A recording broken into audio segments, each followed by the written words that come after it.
Graça e paz, irmãos e irmãs, que a graça e a bondade do Senhor esteja abençoando a sua vida, abençoando a sua casa. Seja bem-vindo a mais uma aula da nossa Escola Bíblica Dominical Online. Eu e a reverenda Gisele estamos trabalhando uma série de estudos que fala sobre os conflitos da vida. Nós já temos aí uma série de aulas para domingos anteriores, então se você chegou agora, acesse as outras aulas anteriores para acompanhar toda a série. Tem sido temas muito relevantes, de coisas que acontecem na vida da gente, conflitos que acontecem na vida da gente. E hoje, nessa oitava aula, nós vamos falar sobre família em conflito. Né? E aqui eu estou tratando da família, né? Famílias, né? Não é uma família em conflito com a outra, não. É dentro da própria família que existem conflitos, né? E o que essa Sagrada Escritura nos ensina para poder fazer com que a gente consiga ter uma família abençoada, uma família que tenha uma boa convivência, que seja um lar abençoado, e no sentido de que realmente é um lar harmônico, onde impera amor, respeito, não é? E muitas outras coisas. Não? Então nós vamos falar sobre isso hoje, família em conflito. E aí, para nossa leitura inicial, eu quero ler um texto que Paulo escreve a Timóteo, 1 Timóteo capítulo 5, versículo 8. Olha só o que Paulo diz a Timóteo. Diz o seguinte: aqueles que não cuidam dos seus, especialmente dos de sua própria família, negaram a fé, e são piores que os descrentes.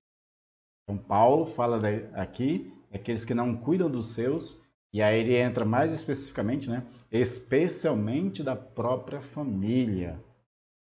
Pessoas que não cuidam dos seus e da sua própria família, Paulo diz que essas pessoas são consideradas como descrentes por negarem a fé. Que sentido a pessoa nega a fé? No sentido de que a nossa fé aqui, ela abarca um corpo doutrinário. A nossa fé ela vem carregada de princípios e de valores. Quando a gente nega esses princípios e valores, Paulo coloca como se estivesse negando a fé. Então, é isso que ele está tratando mais ou menos. E aí nós vamos, a partir desse texto, refletir sobre esse tema tão importante no tempo a qual nós vivemos. Mas antes de a gente refletir, vamos pedir a graça do Senhor. Pai amado e querido, te louvo e agradeço, Deus, por mais essa oportunidade, Senhor, de termos a escola bíblica, ainda na modalidade online, Pai. Obrigado, Senhor. É uma oportunidade de poder chegar à casa dos meus irmãos, onde eles estiverem, para nós meditarmos junto nas Sagradas Escrituras. E hoje nós vamos tratar, assim como outros temas foram muito relevantes, nós vamos falar de um tema muito caro, precioso a cada um de nós, que é sobre as nossas famílias e família que acaba vivendo em conflito. Nosso desejo, nosso coração, Senhor, é que nossas famílias sejam abençoadas. Então, que a Tua Sagrada Escritura nos mostre caminhos, soluções para termos essa família abençoada. Que o Espírito trabalhe esses textos nos nossos corações, nos clareie, porque a gente tendo, Senhor, uma luz pela palavra, fica mais fácil de a gente trilhar caminhos que conduza a uma família abençoada. Então, eu te peço que tu nos ajude agora, Pai, em nome de Jesus. Amém. Amém. Então, nós vamos tratar do tema família em conflito. Né? E aí eu queria, para iniciar nossa reflexão, entender um pouco o mundo que nós vivemos. Né? E aí, para entender um pouco o mundo que nós vivemos, às vezes a gente pode fazer referência de algumas coisas. Por exemplo, a sociedade e o mundo a qual nós vivemos, ele às vezes é retratado em obras escritas, filmes, né? Às vezes vira pintura. Aquela ideia de que a arte imita a vida, né? A gente geralmente diz que a vida imita a arte, né? Mas não é verdade. É a arte que imita a vida. O artista, o especialista, aquele que olha para a vida e aí ele faz um espelho disso, né? Ele retrata um espelho dessa sociedade, seja em obras escritas como literatura, seja em filmes, né?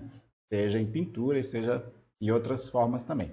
E aí eu queria trazer um livro, né? A história de um livro, só para você ter uma noção de como é que a sociedade é vista por algumas pessoas.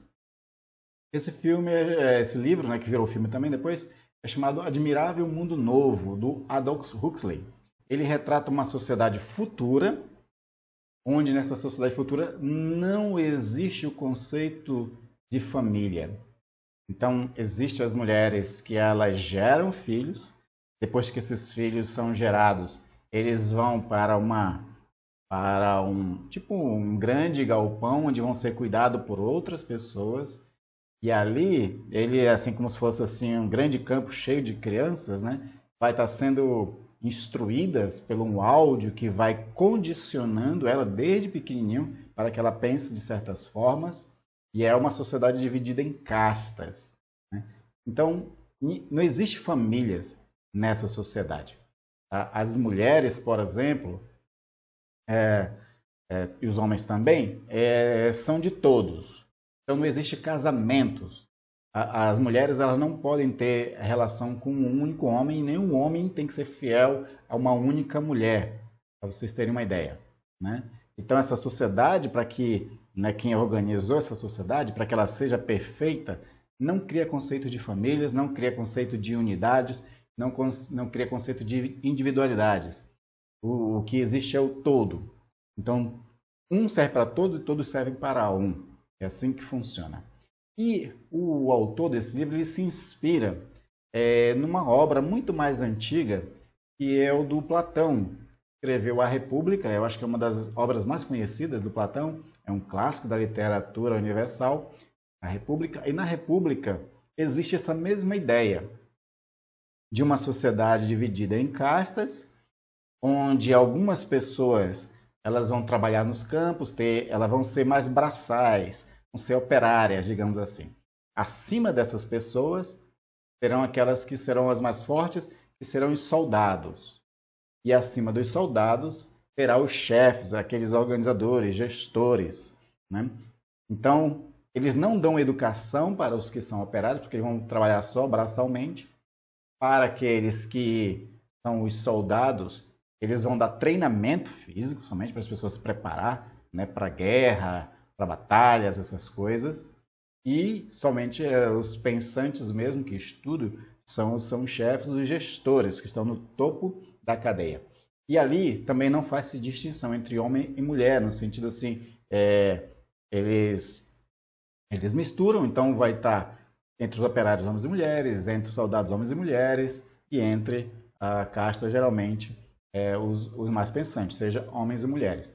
E da mesma forma também, né, não constitui-se família, ou seja, as mulheres têm filhos, elas cuidam do filho até uma certa idade, depois elas entregam para a sociedade, para aqueles que organizam a sociedade, colocar essas crianças no lugar certo dentro dessa divisão de castas.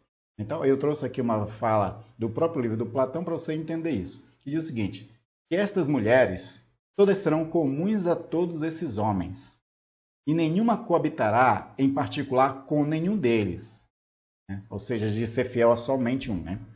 E, por sua vez, os filhos serão comuns, e nem os pais saberão quem são seus próprios filhos, e nem os filhos os pais. Então, isso aqui é um resumo muito excelente do livro inteiro, que fala dessa questão dessa república, né, dessa sociedade organizada. Por que eu estou trazendo a história do Admirável Mundo Novo e dessa obra do Platão? Porque essas pessoas, elas idealizam uma sociedade onde não pensa mais os valores da família e do casamento. Eles acham que uma sociedade perfeita seria não haver famílias. É interessante que isso era utópico, isso era obra literária, né? Mas quando a gente chega nos nossos dias, a gente vai percebendo que apesar de que ainda exista casamento, apesar de que ainda exista família, mas os valores e os princípios da família e do casamento estão se desfacelando. Eles estão perdendo, não é, a sua solidez, a sua concretude. Hoje é muito fácil dissolver esse casamento. Então, por exemplo, existe uma estatística que se adequa ao Brasil, por exemplo, mas ela é mundial, de que de cada 10 casamentos, 6 se divorciam. E isso nos primeiros 2 anos de casamento. Então, De 10 pessoas 10 casais se casam, 6 se separam. Por que está tão fácil separar? Justamente porque os valores sobre casamento, sobre família, mudaram bastante. Né? Esses pensamentos estão se coadunando com isso que o livro e o Platão falam, né? De uma sociedade cada vez onde não está mais presente essa questão do conceito do que é família. Então, hoje família, o conceito família, ele não está mais nem bem definido mais, para você ter uma ideia. Né? Existe muitas formas de ser família hoje, e forma de ser família acatado pela justiça. Então, existem questões legais hoje que as famílias podem ser de forma diferentes, onde as pessoas que pensam diferente de família possam viver essa forma diferente de família debaixo da lei. Então, para você ver como as coisas estão caminhando. Então, parece que essa história, né, tanto do Platão quanto do Admirável Mundo Novo, parece que é uma visão de um futuro. Um futuro que foi profetizado até pelo próprio Paulo. Paulo fala na sua carta também a Timóteo que nos últimos tempos as pessoas também não dariam valor ao casamento. E o casamento também seria uma coisa que para muitas pessoas seria ultrapassada. Né? A família seria uma questão ultrapassada. E isso é um problema muito sério, onde os vínculos começam a se desfazer por conta dessa forma diferenciada de se pensar a família. Mas nós cristãos, apesar de que a gente acompanha a evolução do pensamento e de muitas coisas, algumas coisas, né, nós temos que atentar para o que a Sagrada Escritura diz. Por quê? Porque foi o próprio Deus que decidiu criar a família. Deus criou Adão e Eva, macho e fêmea, o texto está muito claro nessa questão, para que eles se unissem, fossem uma só carne, e Deus ordena que eles se multipliquem para constituir famílias. E todas as promessas que Deus começa a fazer da redenção, começa com famílias também. Quando Deus escolhe Abraão, diz que da descendência dele, né, o Senhor ia abençoar todas as famílias da terra. Então, a família é uma bênção divina. Família é uma constituição, uma instituição criada pelo próprio Deus, abençoada por Deus. Então, nós temos que atentar para a realidade disso, para que a gente valorize a família, tenha em alto conta a família, cuide da família e cuide principalmente, né, de preservar valores e princípios que constituem uma família. Então, isso é muito importante. É um tema muito nevrálgico, né, hoje em dia, porque existe muita discussão sobre essas questões de família, mas nós vamos pensar aqui como cristãos. Né? Vamos pensar como cristãos, tendo, claro, uma clareza muito grande de que a ideia de uma família perfeita, né, do que seria uma família perfeita, essa ideia ela é uma construção muito recente, porque nem na própria Sagrada Escrituras nós vemos uma família perfeita. Na verdade, quando a gente olha para as famílias dentro da Sagrada Escritura, todas elas tiveram muitos problemas. O que eu quero dizer com isso é que, ao nós abordarmos um assunto tão difícil quanto esse, né, a gente tem que reconhecer que até nas Sagradas Escrituras as famílias tinham problemas, as famílias tinham dificuldades. A forma constitucional da família na Sagrada Escritura também, né, é uma coisa assim que a gente vai tentar captar, a gente tem que ter certos cuidados, porque quando a gente olha todas as famílias ali, todas elas têm de alguma forma algum problema. Por outro lado, isso também nos diz o seguinte, que se na própria Sagrada Escritura as famílias tiveram muito problema, né? Então a gente não fica com aquele espírito de autocomiseração que só minha família não é perfeita, né? Então, assim, se a nossa família não é perfeita, ela não é a mais errada de todas. Por quê? Porque todas as famílias, né, têm de alguma forma algum problema. Existem famílias, graças a Deus, que convivem bem, se relacionam bem, se respeitam muito bem. E isso é muito bom, não é? E isso é motivo de glória a Deus, quando as famílias vivem essa realidade. E nós, como cristãos, apesar de que a gente não encontra nessa Sagrada Escritura uma família perfeita, mas nós temos que, de alguma forma, trabalhar para isso. Porque é isso que o texto de Paulo está tratando. Paulo, quando nós lemos lá, ele trata claramente disso. Você não tem cuidado dos seus, da própria família, tem negado a fé e é considerado pior do que o incrédulo. O incrédulo não está nem aí para a família. O cristão tem que estar preocupado com a família. Agora, estar preocupado e cuidar da família não é obrigar que as pessoas vivam de certas formas também, né? E é isso que nós vamos ver daqui a pouco. A gente não tem como também idealizar um tipo de família e aí impor de forma autoritária, impositiva, para todo mundo fazer do jeito que você idealiza. E aí nós temos que atentar o que a gente pode de fato fazer para que a nossa família seja abençoada, haja amor, haja respeito, haja harmonia, né, dentro da família, diante daquilo que as Sagradas Escrituras nos diz. E é isso que eu proponho dessa lição. Nós entendermos o que a gente pode fazer e cuidar para que a gente possa fazer, né? Mas antes de a gente já trabalhar diretamente o que a gente pode fazer, vamos entender os conflitos, né? Vamos entender a origem desses conflitos. Por que as famílias têm conflitos?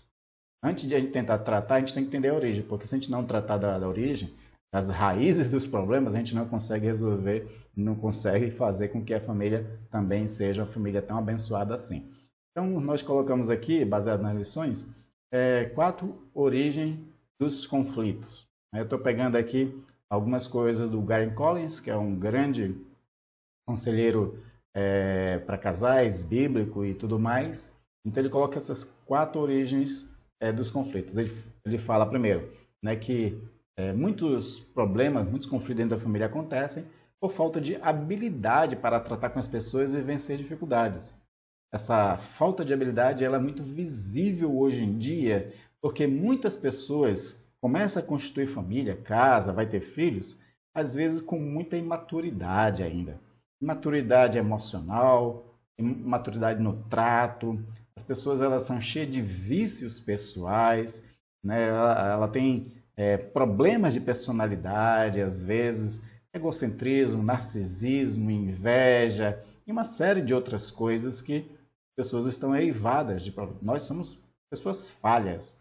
E nessa nossa falibilidade, às vezes falta o trato, falta a habilidade de conversar com as pessoas e saber resolver ali um conflito que acabou de acontecer, um desentendimento, uma conversa, por exemplo, você vai, faz uma refeição com a família, alguém puxa um assunto, de repente outro discorda e começa a ter uma divergência de conversa, e aí falta habilidade nessa questão de tratar ali o problema para que todos se levantem da mesa em paz. Falta muito dessa habilidade, principalmente na nossa sociedade de hoje, nas gerações de hoje, em que muitas pessoas estão muito despreparadas. Existe um boom de crescimento, de buscas aí, de cursos, de treinamento na área de inteligência emocional, justamente porque as pessoas se percebem que elas não são tão inteligentes emocionalmente.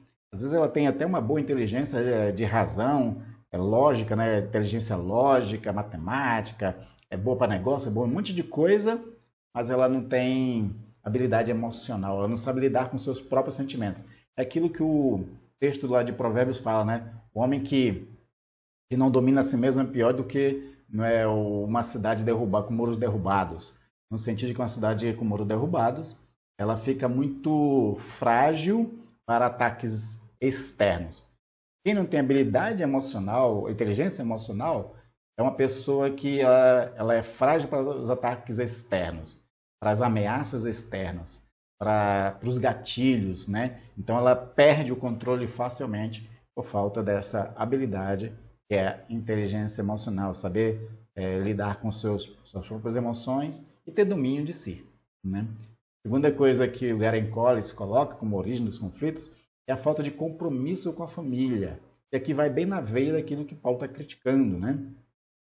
Tem muitas pessoas que elas têm sonhos pessoais, projetos pessoais, pessoa que ela visa muito o seu próprio interesse. Então ela vai trabalhar, ela vai estudar primeiro, depois vai trabalhar, vai fazer um monte de coisa e vai largando a família.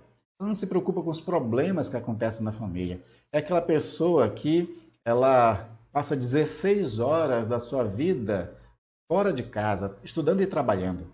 Ainda mais numa sociedade como nós vivemos hoje, onde as pessoas às vezes precisam de 2 empregos para conseguir se sustentar. Uma pessoa passa muito tempo fora, cuidando dos seus próprios interesses, cuidando do seu próprio crescimento profissional, né, principalmente, né?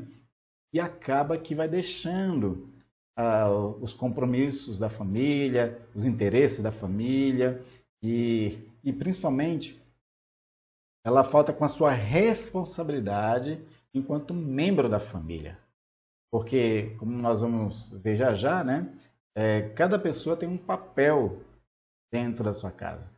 E aí, quando a pessoa não cumpre o seu papel, ela está faltando com compromisso, com a sua responsabilidade no seu papel, né, no seu ofício dentro da família. E a terceira coisa que o Gary Collins coloca, né, ou seja, a origem dos conflitos também se dá porque as pessoas têm papéis mal definidos dentro da sua própria casa e na sua própria família. Né? O John Stott aí trabalha muito essa questão dos papéis. Né? O pai e marido têm um papel. Na verdade, sim, o pai tem seu papel quanto aos filhos. O marido tem o seu papel quanto à sua esposa. Né? A esposa tem o seu papel enquanto esposa do marido. Ela, enquanto mãe, também tem o seu papel diante dos filhos. E os filhos têm o seu papel enquanto filhos em relação aos pais e entre relação de irmãos e irmãs. Né? Então, cada um tem o seu papel. E isso internamente, dentro da família. E fora os papéis que a gente assume fora. Né? O pai e a mãe, eles podem ser profissionais em alguma área, né, de trabalho, e aí é mais um papel que se adiciona. Mas tratando da família em especial, às vezes esses papéis estão mal definidos e aí um atropela o outro, por exemplo. Principalmente hoje em dia. Hoje em dia nós vemos muito e as escolas acabam tendo muito problema com isso porque muitas crianças, a criança que eu falo aqui é pré-adolescente e adolescente, né? Principalmente pré-adolescente e adolescentes.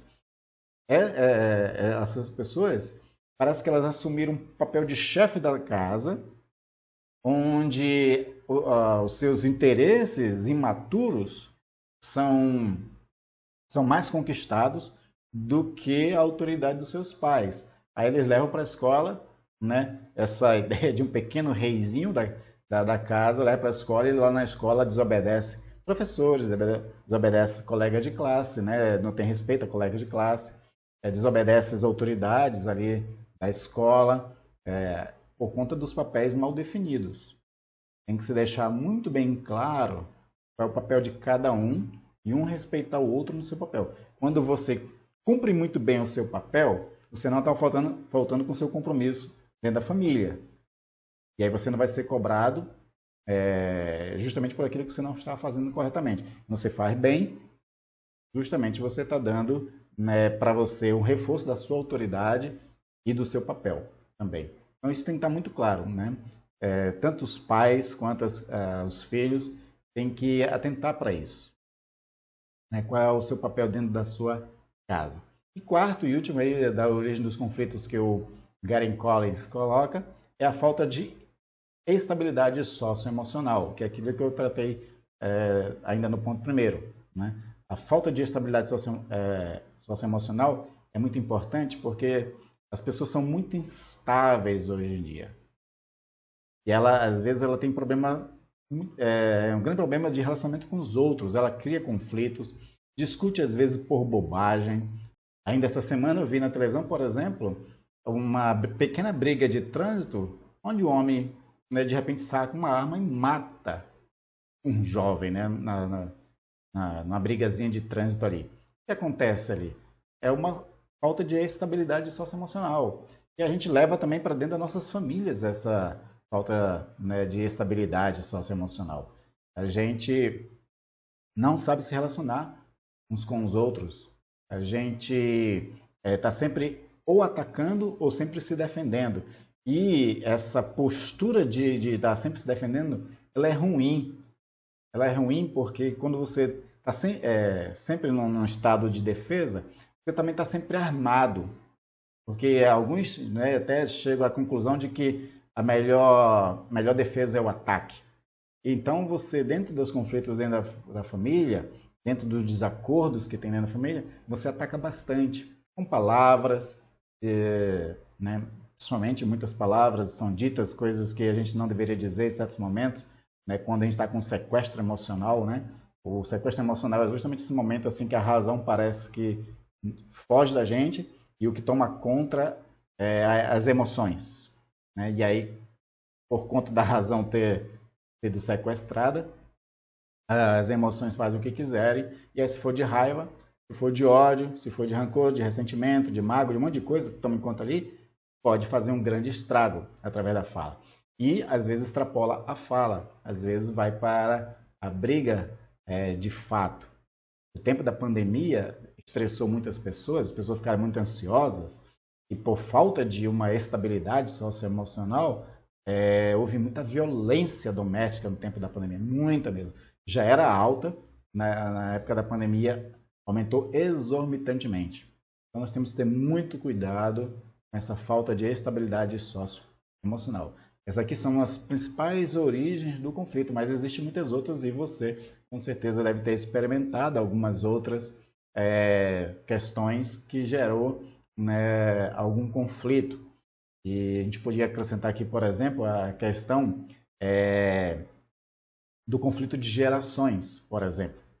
Temos um problema sério hoje de conflito de gerações. Por quê? As pessoas acima de 40 anos, de 50 anos, por exemplo, que é de uma outra temporalidade, apesar de que ter 40, 50 anos, as pessoas não são velhas, não são idosas nessa idade. E parece que não é um tempo tão distante assim. Só que a nossa geração ela está mudando muito rapidamente. Então, quem tem 40, 50, 60 anos, ela é de uma temporalidade que tinha uma forma de pensar. Quem está de 30 anos para cá já tem uma outra forma de pensar. A partir da década de 90, e principalmente no início dos anos 2000, que é essa nova geração, a geração milênio, geração Z, como é chamado aí pelos sociólogos, elas têm uma outra forma de pensar completamente diferente da gente. Da gente porque também estou na fase dos 40, né? Então, esses conflitos de gerações conflitos de forma de pensar, é forma de agir no mundo, de entender o próprio mundo. Então, aquilo que a gente considerava certo e errado há 40 anos atrás, 50 anos atrás, para essa nova geração, eles já não consideram aquilo que era certo lá certo hoje e aquilo que era errado antes já não consideram errado hoje. E fora essa geração de conflitos, ainda tem mais uma outra agravante, que é a guerra de discursos, que nós temos, que chama de guerra de narrativas, na verdade, né? Essas guerras de narrativas está sendo um problema muito sério. Por quê? Existe hoje filosofias que é chamado aí de pós-verdade, em que essa questão da verdade é uma questão de conveniência. Então, por exemplo, as novas gerações, ela já está vivendo dentro dessa realidade da tal da pós-verdade, onde ela diz assim, a tua verdade não é minha verdade. Porque as verdades não são absolutas para todo mundo. É isso que a filosofia da pós-verdade está defendendo hoje, de que as verdades não são absolutas. Então, o que é verdade para uma pessoa não é para outra, porque a verdade agora ela ficou no campo da conveniência. Ou seja, aquilo que é conveniente, para mim é verdade. O que não é conveniente para mim, não é verdade. Nós vemos isso muito, por exemplo, só a título de exemplo, né? Na política. Na política nós vemos agora muito essa questão do que é fake news, o que não é fake news, e as redes sociais fazendo peneira do que é fake news e canais de televisão e mídia, né? Tendo que descobrir se aquilo é verdade ou se é mentira. Né? Por quê? Porque as pessoas vão construindo coisas, verdades para si mesmo, postando, né? E aí quem mais usa isso são os políticos, né? Políticos, ele resolve dizer alguma coisa do seu adversário lá, que é uma verdade conveniente para si, mas às vezes nem é baseada em fatos. E eu estou dando isso só a título de exemplo, mas isso também acontece nas relações familiares. Então, o jovem de 16, 17 anos hoje chega para os pais e não aceita mais certos conselhos, certas coisas. Por quê? Porque para ele o mundo mudou, né? É uma nova geração pensando de forma diferente e ainda por cima com essas verdades relativas. Né? Então, isso tudo também está dentro da origem dos conflitos. E aí é difícil nós lidarmos com isso. Mas há soluções, né? Há soluções para isso. Mas antes de a gente ainda abordar o que a Bíblia fala para nós sobre essas soluções, eu gostaria de lembrar aqui dois casos de desventuras familiares, né? Para a gente ter uma ideia do prejuízo que é a gente não lutar pela família e a gente não orar, a gente não trabalhar em prol das nossas famílias, né? Para que tenha uma família ali, né? Que conviva de uma forma abençoada, harmônica, amorosa e respeitosa, né? Esses dois exemplos são bem emblemáticos. O primeiro deles é a casa de Eli. Eli era um sumo sacerdote, na época ali do profeta Samuel. A gente vai encontrar isso ali nos primeiros textos, né, de 1 Samuel.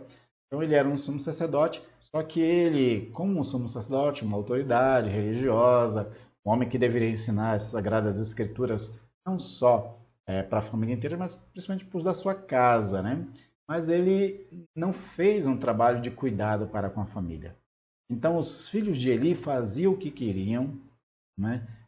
Profanavam as coisas sagradas do templo, viviam de forma promíscua totalmente, envergonhavam o nome do pai, né, diante de toda a sociedade, e também maculava o próprio sacerdócio, porque ele, como sumo sacerdote, os filhos também eram sacerdotes.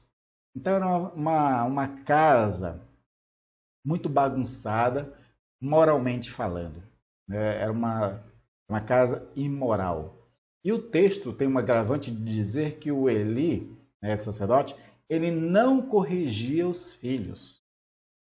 Ou seja, ele via tudo que os filhos faziam, mas não corrigiu. Ele chegava a comentar com os filhos, mas sem impor uma disciplina ou fazer alguma correção, qualquer coisa desse tipo assim. A tragédia que aconteceu na casa de Eli, do sacerdote, foi que Deus resolveu eliminar toda aquela casa. Então, veio a tragédia sobre a família de Eli de forma total que exterminou toda a casa. O próprio Eli, quando ele soube, né, ele recebeu a notícia do que tinha acontecido com os filhos dele, ele mesmo cai para trás, bate a cabeça e morre. E aí Samuel, né, o pequeno Samuel, vai acabar, né, assumindo o papel de sacerdote ali, substituindo a casa de Eli. Então, essa foi uma grande tragédia que aconteceu, né? É uma desventura familiar, onde houve conflitos e nunca se resolveram. Outra tragédia que aconteceu foi na casa de Davi. Davi, como nós sabemos, ele era um grande guerreiro, era músico, era um homem segundo o coração de Deus, mas ele também era muito mulherengo, né? Ele teve várias mulheres, vários filhos. Possivelmente ele não cuidou bem desses seus filhos, no sentido de educar, mostrar o caminho, todas as coisas que deveria. Então esses filhos também fizeram muita coisa errada, não é? Até como consequência dos seus próprios erros. Davi, quando ele cometeu aquele grave erro, né, de deitar com Batseba e depois conspirar para a morte do marido dela, aquela coisa toda, veio sobre a vida do Davi consequências graves. O Senhor mesmo disse que ia haver consequências graves a respeito desse erro, um grande erro que ele cometeu. E as consequências graves aconteceram realmente, né? Aconteceu o incesto dentro da família, onde um irmão, né, trama para deitar com a própria irmã e depois ainda por cima a rejeita, envergonhando ela, né, para todo mundo, né? Teve casos, por exemplo, do Absalão, um dos filhos que conspirou contra o pai, né? Conspirou para derrubar o reinado do pai. E de fato ele chegou até a governar mesmo, Absalão. Ele tramou com várias pessoas, conseguiu apoio. E aí Davi, para não morrer, teve que fugir, né, do próprio filho, né? Depois o Absalão acaba morrendo numa batalha. E aí você tem depois, antes da morte de Davi, um outro filho indo contra a vontade do pai e assumindo o reinado, né, contrariando o desejo do próprio Davi, que queria que fosse Salomão rei, né? E aí você conhece toda a história, né, de que Davi, já muito velho, muito cansado, doente, ele teve que assim mesmo fazer uma cerimônia de posse de Salomão, e aí Salomão vai perseguir, né, o próprio irmão. Então, é uma outra casa onde houve desventuras familiares por conta da falta de educação, de correção, de disciplina, né, de ter mais cuidado. Davi foi um grande rei, né, então ele fez um bem para o reino, mas não fez um bem para a sua própria casa. Eli talvez tenha sido um excelente sacerdote, o texto não vai aborda muito essa questão. Acho que possivelmente ele foi um bom sumo sacerdote, em coisas da religião em si, mas foi um péssimo pai, né, e teve uma casa que levou à sua própria destruição. Então, de fato, como Paulo diz a Timóteo, aqueles que não cuidam dos seus, da sua própria família, né, é como se tivesse negado a fé e acaba também sendo pior do que o descrente. E de fato, né, a gente olha para Eli, olha para Davi, né, homens de Deus, mas tinha uma família que era uma grande vergonha para quem professa a fé no Senhor. Aí vamos ver a questão dos preceitos bíblicos, né? Antes de a gente ir para os preceitos em si, para cada texto que vai nos aconselhar, é necessário que esses textos eles precisem ser ouvidos, obedecidos, né? É necessário que a gente ame os preceitos no sentido de realmente dar mais valor a ele e ensiná-los. Como Jesus mesmo disse certa vez, né, para uma mulher, né, que bem-aventurado aqueles que ouvem e as praticam. E aí quem ouve e pratica, Jesus diz que é considerado como aquele homem que é prudente, constrói uma casa sobre a rocha. Para que a nossa casa, a nossa família esteja sobre a rocha inabalável, nós precisamos ouvir, obedecer, amar e ensinar. Isso é praticar aquilo que nós vamos aprender. Então, para nós começarmos a refletir sobre essas escrituras, o que nós podemos fazer, vamos colocar aqui como se fosse uma forma de receita. Eu não acredito muito em questão de receita, mas essa é para ajudar na nossa linguagem, né? Então, é como se fosse uma receita, né, para que a gente pudesse fazer nossa família ser abençoada. Então, em forma de linguagem, vamos colocar aqui, né? Primeiro ponto é a gente tem uma dose generosa de amor. Primeira receita para uma família abençoada, para resolver os conflitos dentro da família, a gente tem uma dose generosa de amor. E aí, baseado nesse texto de Colossenses 3,14, que diz: acima de tudo, revistam-se do amor que une todos nós em perfeita harmonia. Nós precisamos nos revestir do amor de forma generosa, né? Para quê? Porque o amor é que nos une, né, de forma perfeita. Ela faz com que haja harmonia. O amor é o ingrediente essencial de uma família feliz. É impossível exagerar nesse ingrediente, né? Ou seja, quanto mais amor colocar, melhor. E quando fala de amor, que fala de um amor baseado em outras coisas que nós vamos ver. Não é um amor só pelo amor, né? Não é um amor indulgente. Não é um amor assim que passa a mão na cabeça. Não é um amor que aceita qualquer coisa. Não. É o amor equilibrado. É o amor bíblico. É o amor bíblico. Deus, ele nos ama. E, no entanto, o texto sagrado diz que o Senhor disciplina aqueles a quem ele ama, né, e corrige os filhos a quem quer bem. E aí tem mais. O apóstolo João chega a dizer que aquele que não estão sob disciplina de um Deus Pai amoroso não pode ser considerado filho. Porque se Deus nos ama como um grande Pai que ele é, ele nos corrige para que a gente não se perca. Isso que o apóstolo João diz na sua epístola, né? Para que a gente não se perca, esse Deus que nos ama, esse Deus que é Pai, ele nos corrige para que a gente não se perca. Se a gente não quer ver membros da nossa família se perdendo, a gente ama, mas também com disciplina, né? Então é isso que o texto está querendo colocar para nós. Então, quanto mais amor, melhor. Todos da família precisam dar e receber amor. Todos, né, precisam dar e receber amor. Segunda coisa, para que a gente tenha, né, uma família abençoada, não pode haver egoísmos. A gente tem que trabalhar a questão do egoísmo. Então, baseado em Filipenses 2,4, que diz: não procure apenas os próprios interesses, mas preocupem-se também com os interesses alheios. Lembra lá de uma das origens dos conflitos, que é a falta de compromisso dentro da família. Pessoas que não têm compromisso com a família é aquela pessoa que só tem interesse pessoal. E o texto de Filipenses nos recomenda: não procure apenas os próprios interesses, mas preocupem-se também com os interesses alheios, os interesses dos outros membros da família.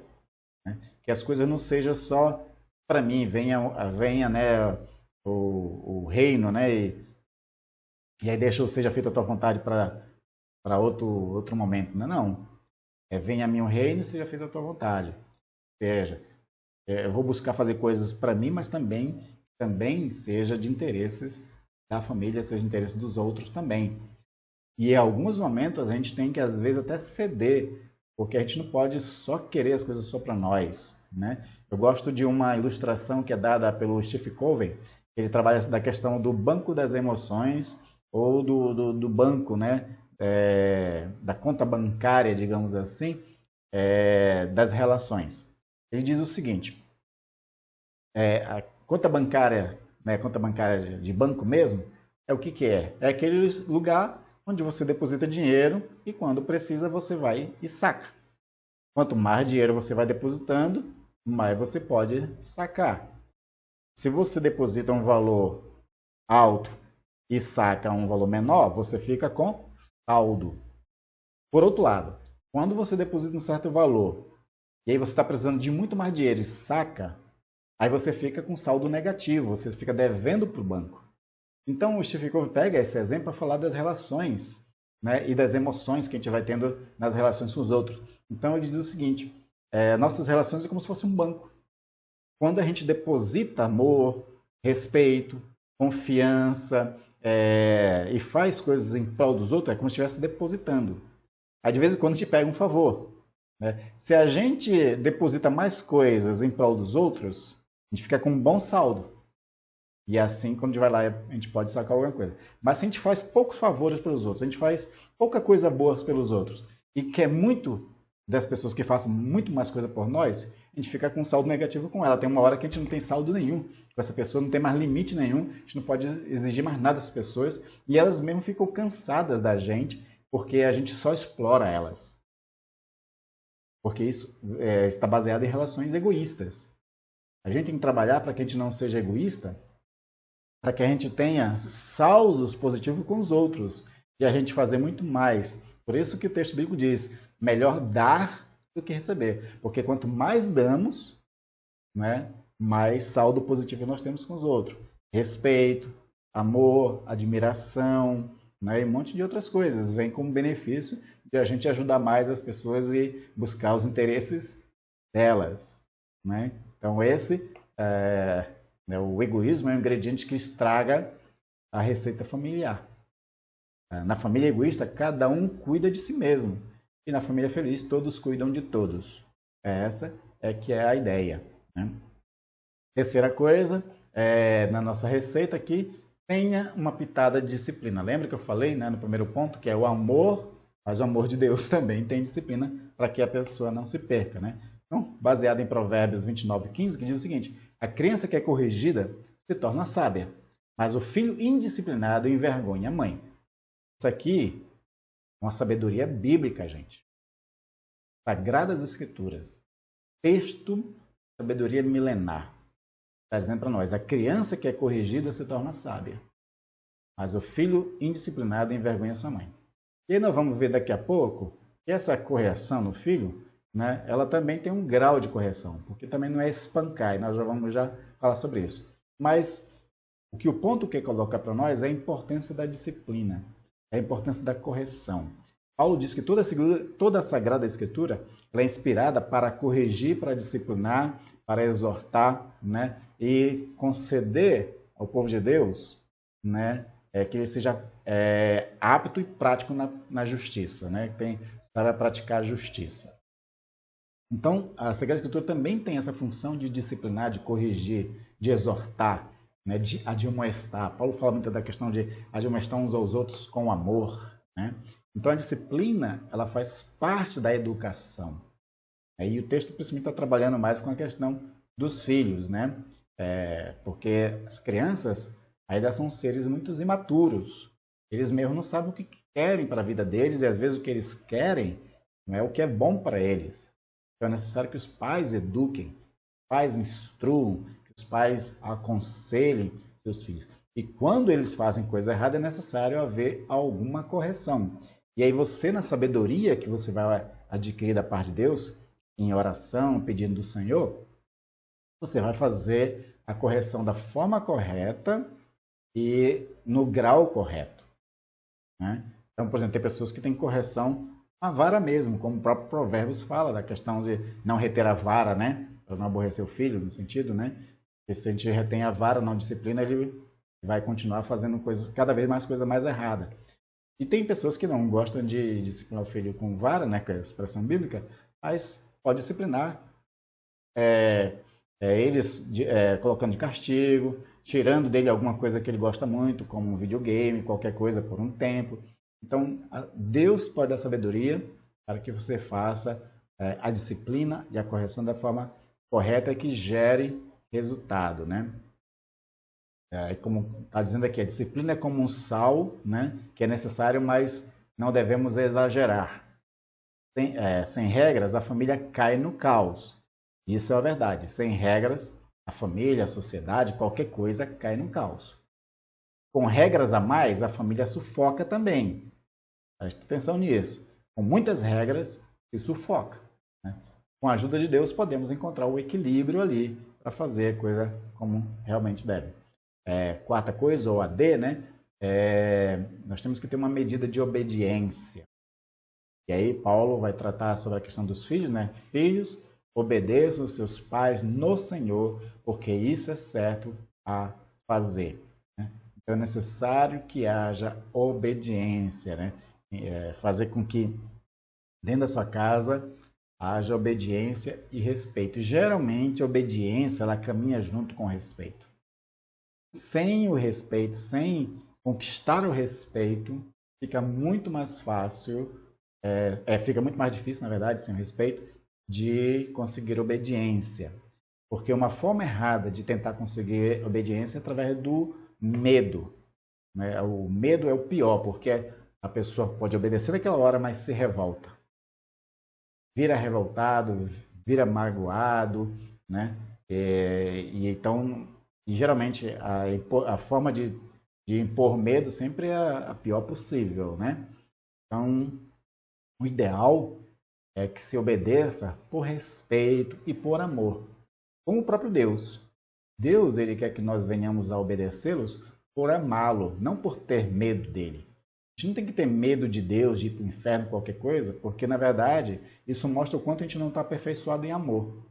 Quando a gente tem medo do inferno, não quer ir para o inferno e obedece a Deus porque a gente não quer ir para o inferno, isso a gente não está aperfeiçoado no amor. E João, na sua epístola, fala sobre isso, né? Aquele que teme não está aperfeiçoado no amor. Porque o amor, né? O perfeito amor lança fora os medos. Então, essa questão entre Deus e cada um de nós, a qual ele quer mais que nós o amemos, né? Que a obediência vem através do amor, assim também tem que ser pensado dentro da família. Quando a gente coloca uma dose de amor e trata com amor, né? Cuida com amor os membros da família, isso gera respeito e aí gera, consequentemente, obediência. E é uma coisa que também a gente pode buscar da parte de Deus sabedoria para isso.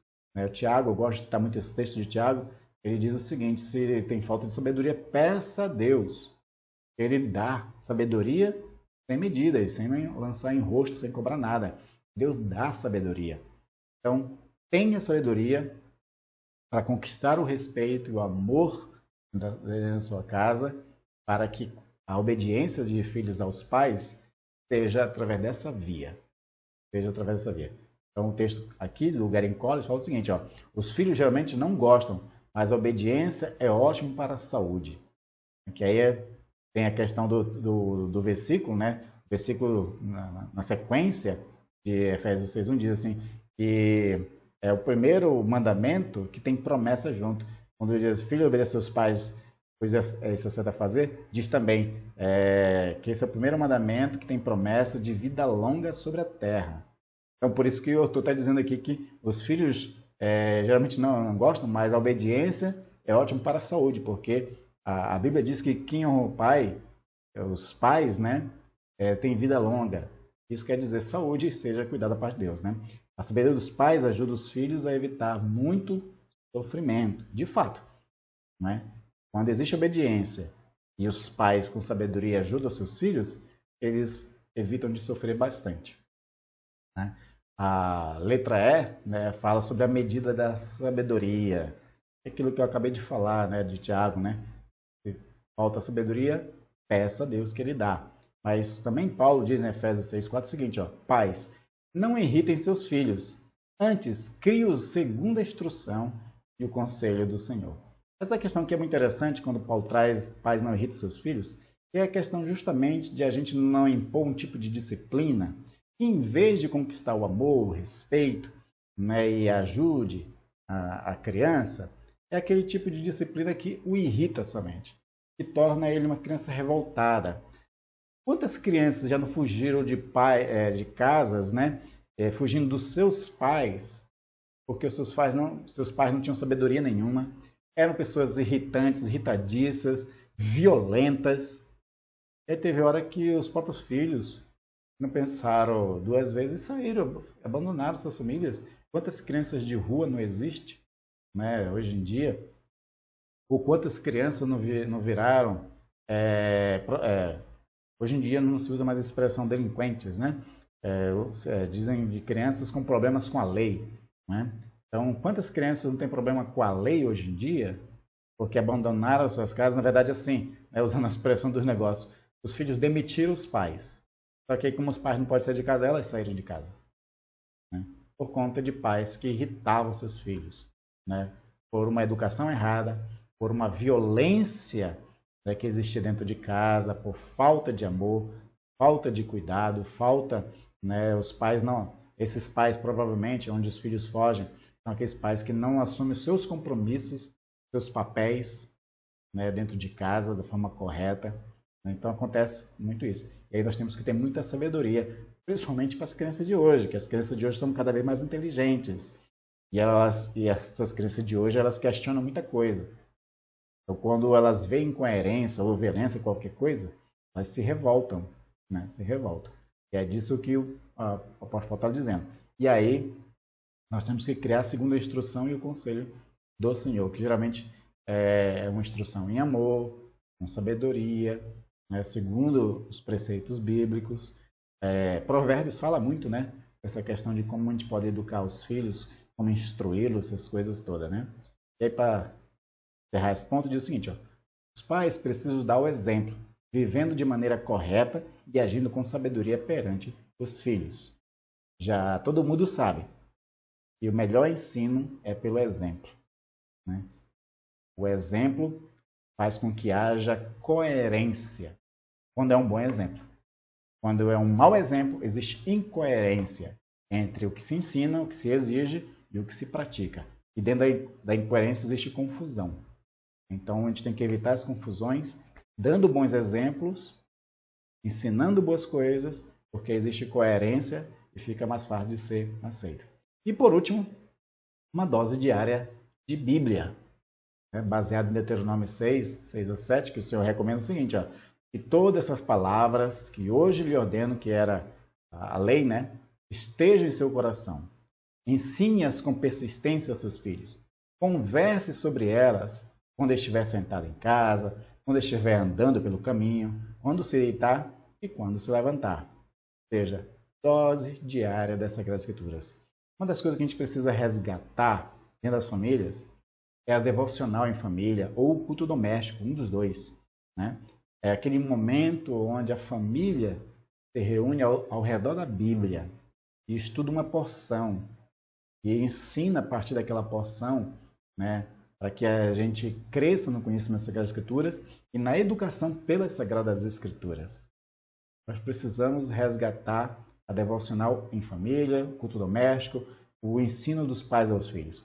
Muitos pais, por conta da correria, dos trabalhos e das muitas atividades que têm, às vezes têm terceirizado isso, deixado a educação dos filhos na mão da escola e na mão da igreja, às vezes com a escola dominical também, né? É importante, sim, que a criança vá para uma escola, aprenda lá. Só que lá ela vai aprender português, vai aprender matemática, vai aprender ciência, geografia. Né? Lá não vai aprender coisas sobre a vida.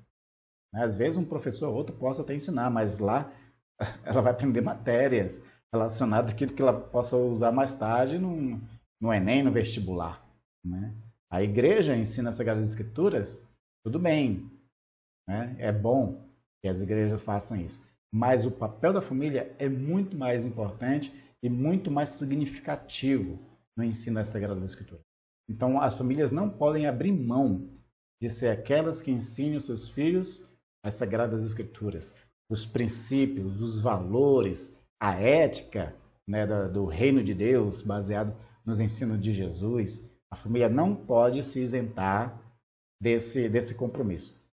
Quando a família se isenta desse compromisso de ensinar a Sagrada Escritura diariamente para os seus filhos, está fazendo aquilo que Paulo está condenando. Não está cuidando dos seus, nem da sua família, está sendo como se fosse um incrédulo. Né? Então, são essas as propostas das Sagradas Escrituras, fora muitos outros textos que podiam ser lidos, né? Mas esses são os principais para que a gente trabalhe na família, para que a gente cuide da família, para que a gente lute pela família, para que a família seja essa pequena sociedade de pessoas que se amam, pessoas que se respeitam, pessoas que têm o cuidado uns dos outros, o interesse um pelos outros, que cada um assuma os seus compromissos, né? Que quando um está errando, o outro ajude nessa correção e assim todos cresçam juntos. Para encerrar, né, esse último texto, concluindo, é possível, nestes tempos difíceis, ter uma família abençoada. Precisamos viver dentro dos parâmetros das Sagradas Escrituras e em constante oração. Existem movimentos como o Desperta Débora, por exemplo, que são movimentos de oração por filhos e pelas famílias. Nós precisamos fazer aquelas coisas que a Sagrada Escritura nos ensina para que a família seja abençoada, mas também a gente tem que colocar as famílias, né, aos cuidados do Senhor, em constante oração e, em alguns momentos, quando necessário, até jejuando, né, pela família, para que nós tenhamos uma família abençoada. Amém, queridos? Deus abençoe a sua casa, abençoe a sua família. Espero que essa lição tenha sido bênção para você. E se ela foi bênção para você, se você sabe que existe alguma família que precisa ter esse conhecimento, compartilha esse vídeo. Aqui no YouTube, também no Facebook, tem um botão de compartilhar, que você pode compartilhar no WhatsApp, na sua rede social, para que outros possam aprender das Sagradas Escrituras e abençoar as suas famílias também. E eu quero encerrar com uma oração pela sua família, para que Deus a abençoe. Amém? Oremos. Pai amado e querido, obrigado, Senhor, por Tu nos constituir família, Senhor. A família é um desejo Teu e Tu mesmo, Deus, constitui uma família, onde Tu é o Pai, Cristo é o Teu Filho e nós todos somos irmãos de Cristo e filhos adotados, filhos amados por Ti. De forma que nós fazemos parte de uma grande família, a família da fé. Muito obrigado por isso. E aí, além da família da fé, Senhor, Tu também nos constituiu dentro das famílias. Nós nascemos dentro de uma família. Muitas pessoas perderam um dos pais, outras acabaram tendo que viver com outras pessoas, mas, no geral, todos nós estamos dentro de uma família. E quão triste é aquelas pessoas que não têm família, que não tem ninguém que cuide, que são pessoas solitárias, pessoas abandonadas. Isso é muito triste, Senhor. E a minha oração, Deus, é que cada um encontre uma família amorosa. Minha oração é que cada família possa adotar alguém para ser um filho do coração, mesmo que não more junto, mas que de alguma forma cuide uns dos outros. E a minha oração é pelas famílias, ó Deus, que me ouvem, pelas famílias da nossa igreja. Eu peço a Tua bênção, Senhor, sobre essas famílias. Que essas famílias, ó Deus, possam gozar, Senhor, de alegria, de felicidade. Alegria e felicidade que vem, Senhor, através do conjunto que é viver de forma amorosa, em harmonia uns com os outros, um respeitando os outros, um dando ao outro a chance de ser uma pessoa colaborativa, participante, ajudadora, onde cada um assume o seu papel, onde cada um tem a sua vez. Que essas famílias, ó Deus, sejam abençoadas, ó Deus, com sustento. Cada família, Senhor, tenha o sustento, não passe necessidade. Que cada um cresça pessoalmente, cresça profissionalmente e cresça espiritualmente. Que as famílias, ó Deus, que me ouvem, tenham a alegria, Senhor, e o orgulho de fazer aquela afirmação que Josué fez, que ele e a casa dele serviria ao Senhor. Então, que as nossas famílias, ó Deus, todos os membros te sirvam, andem nos teus caminhos, vivam pela ética do reino de Deus, que recebam do amor de Deus e partilhem esse amor uns com os outros. Abençoa as famílias, ó Pai. Eu não sei quais são as lutas que meus irmãos e irmãs estão passando, ó Deus. Não sei quais são os conflitos, as intrigas que existem nos lares, mas eu te peço que tu abençoe e que tu dê sabedoria a cada um, Senhor, para que a gente saiba lidar uns com os outros, porque às vezes nos falta mesmo essa sabedoria. Às vezes a gente fica de mãos amarradas, às vezes a gente quer fazer alguma coisa, mas não sabe por onde, a gente não sabe encontrar as palavras certas, a gente não sabe encontrar as atitudes certas. E nos ajuda, Senhor, nos dando sabedoria para que a gente encontre palavras e as atitudes certas, para que a gente conquiste o coração uns dos outros. Os pais conquistem o coração dos filhos e os filhos sejam convertidos ao coração dos pais, como disse o profeta Malaquias. Nos ajuda, abençoa as famílias, ó Pai, em nome de Jesus. Que a bênção, a paz, o amor, Senhor, repouse sobre cada lar, Pai. Eu te peço isso em nome de Jesus e para a tua glória, Senhor. Amém, amém, amém. Que Deus abençoe, meus irmãos, e até a próxima lição.